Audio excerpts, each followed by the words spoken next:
Звучала информация про то, что США готовы предоставить Армении, не знаю, там уже целые построенные блоки АЭС малой мощности, да, то есть мы с тобой не раз говорили про то, что, ну, на самом деле в мире обладает такой технологией и построенными блоками только Россия. Во всех остальных странах где-то успешно, где-то нет, идут проекты, эксперименты и исследования. Вот на твой взгляд, насколько вот эти сказки, не знаю, Венского леса, да, то есть готовы будут реализоваться в Армении, и на самом деле зачем Армении сейчас новая атомная электростанция, с учетом того, что Метсаморская АЭС продлена как минимум, по-моему, до 30-го года, и ведутся переговоры с Росатомом о дальнейшем пролонгации ее работы. Есть ситуация с Ираном. То есть вот насколько Армении вообще это надо?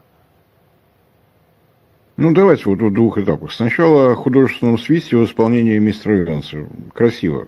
Можно на эстраду отправлять.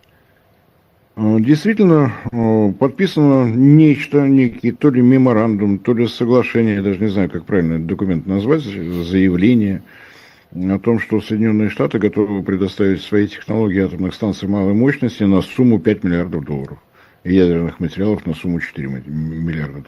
Откуда взялись суммы, мне вообще не понять. Для того, чтобы убедиться, что это художественный свист, используется сайт NRC, Gov, US, NRC, Nuclear Regulatory Commission, государственный регулятор Соединенных Штатов, где четко отражено, что у них нового с лицензированием каких бы то ни было проектов атомных электростанций. Государственный регулятор, вот мы только что говорили. Политики могут говорить что угодно, плясать на трибуне, там какие-то сказки рассказывать, заглядываешь, убеждаешься, нет ни одной лицензии на строительство атомных станций малой мощности государственный регулятор Соединенных Штатов не выдал на день сегодняшний. И что совсем уж занимательно, если открыть эту страницу, то там в самом конце традиционно последнее обновление ноября 2025 года. Все, обновлять, освежать ничего не надо, потому что все, кто хотел подать заявки на получение лицензии, уже подали, новых пока нет. Средний срок рассмотрения заявки от 18 до 24 месяцев. Рассмотрение заявки не означает, что госрегулятор с ней согласился, могут быть заданы вопросы. Мы вот здесь видим нарушение технологий, вот здесь есть риски по безопасности, будьте добры устранить, переделывайте проекты, исправляйте, дополняйте. А дальше, соответственно, компания-разработчик где-нибудь год-другой устраняет недостатки, подает заявление. Дальше рассказывать будет повторяться столько раз, сколько посчитает необходимым государственный регулятор. Можно по-разному относиться к МАГАТЭ, но одно из таких существенных требований государственный регулятор в любой стране, имеющей атомные электростанции, планирующей строить атомные электростанции, должен быть максимально независим от правительства. То есть премьеры и президенты приходят и уходят, а государственный регулятор выполняет свою работу. Работа, заповедь номер 0, абсолютная безопасность атомных технологий.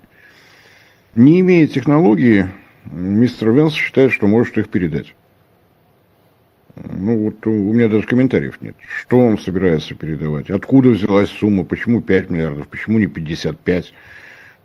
Почему не 125? То есть на день сегодняшний мистер Венс имеет полное право передавать. Ну и, соответственно, руководство Армении имеет полное право принимать презентации, долгосрочные карты, пресс-релизы, меморандумы о намерениях, соглашения сторон. Вот это можно принимать. Если мистер Венс оценил это в 9 миллиардов, ну хорошо. Вот столько стоит презентация. Может быть, они даже голограмму какого-нибудь проекта привезут, не одобренного государственным регулятором США. Могут делать что угодно.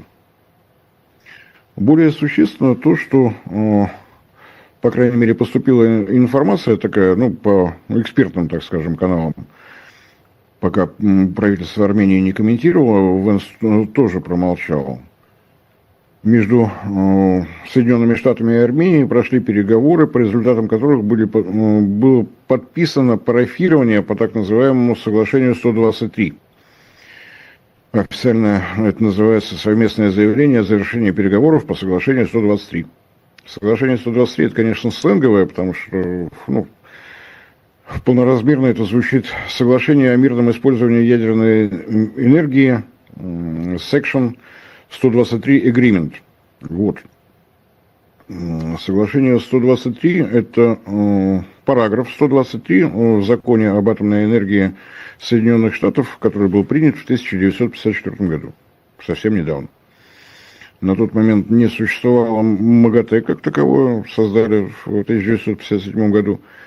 Поэтому там достаточно жесткие требования по всему, что касается нераспространения. Напомню, в середине 50-х, как Советский Союз, так и Соединенные Штаты старались распространять атомные технологии, но именно в мирном режиме, с тем, чтобы никто не сорвался на производство ядерного оружия. Поэтому ограничения, если страна подписала соглашение 123, она сама себе запретила заниматься работами по обогащению урана, она сама себе запретила любые технологии, связанные с переработкой облученного ядерного топлива, она автоматически дает доступ американским специалистам ко всему, что строится по американским технологиям, к местам хранения ядерных материалов, в том числе облученного ядерного топлива и так далее, и так далее. То есть все это достаточно жестко. До создания МАГАТЭ страна, подписавшая соглашение 123, брала на себя еще обязательство не использовать никакие другие технологии. Сейчас этого нет. Подавалось это под соусом, что это тоже может привести к созданию ядерного оружия. Сейчас есть договор о нераспространении, те самые гарантии МАГАТЭ, которые мы только что обсуждали. То есть Соединенные Штаты вот немножечко сами, подрезали свои требования в этом отношении. То есть, если страна строит атомную электростанцию по американской технологии, это не значит, что в соседнем регионе она не строит ее там по южнокорейским, французским, китайским, российским. Вот этого запрета больше нет. Что это означает? Это точно не означает начало поставок каких бы то ни было технологий, это точно не означает начало поставок ядерных материалов, финансирования. Это начало юридического процесса. Подписанное вице-президентом парафирование должно быть утверждено правительством Соединенных Штатов. На это отводится 90 рабочих дней. Если нет замечаний, разумеется. Если есть замечания, тогда мистер Венс снова летит в Ереван. Или приглашает руководство Армении к себе в гости. Исправляет. После того, как правительство все-таки утвердило, документы передаются на рассмотрение в Сенат и в Конгресс, которые обязаны в течение 180 рабочих дней ратифицировать соглашение. И одновременно с этим должна произойти процедура ратификации этого соглашения в соответствующих органах государственного управления партнера. То есть должно пройти через парламент Армении, должно быть утверждено президентом, как у них законы требуют, так они и должны сделать. Я думаю, года через 2, когда закончится хождение документов, еще раз, 90 дней у правительства США, 180 дней у Конгресса и Сената, здравствуйте, осенние выборы. Вот. Разумеется, новый состав Сената и Конгресса, и так далее. То есть вот это надолго. При этом, я повторяю, соглашение 123 не означает начало финансирования, не означает начало каких бы то ни было практических работ. Стороны разрешили сами себе начать переговоры о каких-то конкретных проектах. Так что мистер Венс слетал, полюбовался красотами Еревана. Поздравляю, не каждый американец туда прилетает, а здесь вот еще и за государственный счет. Все, теперь ждем каких-нибудь комментариев из Еревана, каких-нибудь комментариев из Вашингтона, памятуя о том, что в Вашингтоне свои процедуры прекрасно знают, и о том, что дальнейшие какие-то новости возможны только после новых предстоящих выборов в Сенат и в Конгресс. Я не думаю, что мы там на этой неделе какая-то информация поступит или на следующую. Тут я подозреваю, что все это называется весело и весело, встретим Новый год. Раньше новостей вряд ли поступит. Вот такая ситуация. Теперь, что Вторая касается часть объединенной моего энергосистемы, вопроса, да. и, по-моему, она намного интереснее, потому что она, как ни странно, поучительна для многих. То, что из себя представляет на день сегодняшний объединенная энергосистема Армении, ну, вызывает такое чувство зависти.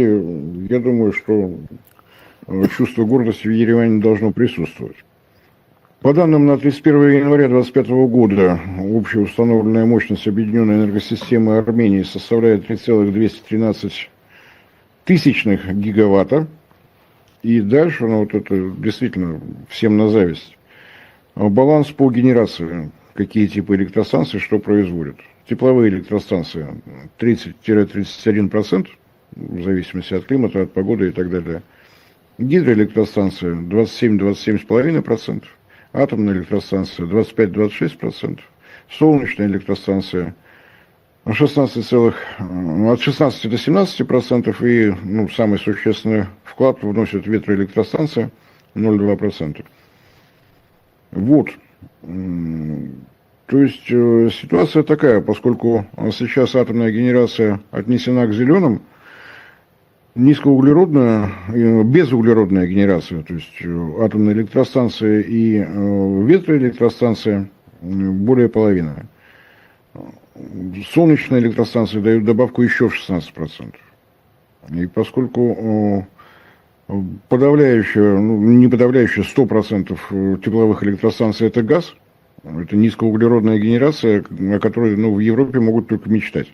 Вот они там рассказывают о том, что они хотят добиться чего-то низкоуглеродного, безуглеродного. В Армении это спокойно сделали. Потому что всего 30% вклад тепловых электростанций, ну, это действительно такой результат весьма серьезный. А поскольку на ГЭС приходится 27%, еще 25% на атомную генерацию, абсолютно сбалансированная энергосистема. Есть базовая генерация, не зависящая ни от погоды, ни от чего, атомная электростанция. На случай пиковых спросов есть тепловые электростанции, которые тоже гарантированно дадут электроэнергию при отсутствии ветра, при, не знаю, там, тучах, не работающих солнечных электростанций. То есть Армения абсолютно сбалансирована.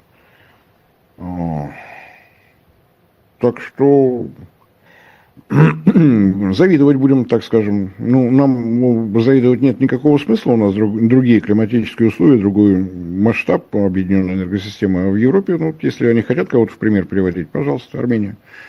Вот она здесь рядом, не зависящая от погоды, от времени года. Поэтому атомная электростанция, разумеется, необходима. Более того, в последние годы стабильный объем экспорта электрической энергии из Армении более миллиарда киловатт-часов в год. Причина та самая. Не зависит от времени года, не зависит от погодных условий. Генерация есть всегда. Но это если в среднем по году. Основные поставки, разумеется, в Иран. Продолжается контракт, только что был продлен, но не только что в 2022 году. Газовый обмен на электроэнергию с Ираном. Но есть достаточно серьезные поставки в Грузию. Грузия, да, она тоже безуглеродная практически, но у нее 70% генерации гидроэлектростанции. Соответственно, когда наступает зима, нужно попросить соседей, и соседи никогда не отказывают. Почему? Потому что летом, когда все гидроэлектростанции Грузии работают на полную мощность, можно попросить у Грузии. Она никогда не отказывает. Не отказывает ни Армении, ни России. И я напомню, что после того, что произошло летом 2024 года в объединенной энергосистеме Юга России, она у нас граничит в том числе и с Грузией, объединенной энергосистемой Юга, компания Интеррао весной прошлого года провела переговоры с Минэнерго Грузии о том, чтобы было зарезервировано 300 мегаватт мощностей на лето. Лето, когда в Грузии есть избыток электроэнергии. Это тот пример, который мне очень нравится, потому что политики могут решать какие-то свои задачи, люди, которые отвечают за работу объединенных энергосистем, за обеспечение каждого потребителя в любое время необходимым количеством и необходимого качества электроэнергии, выполняют свою работу.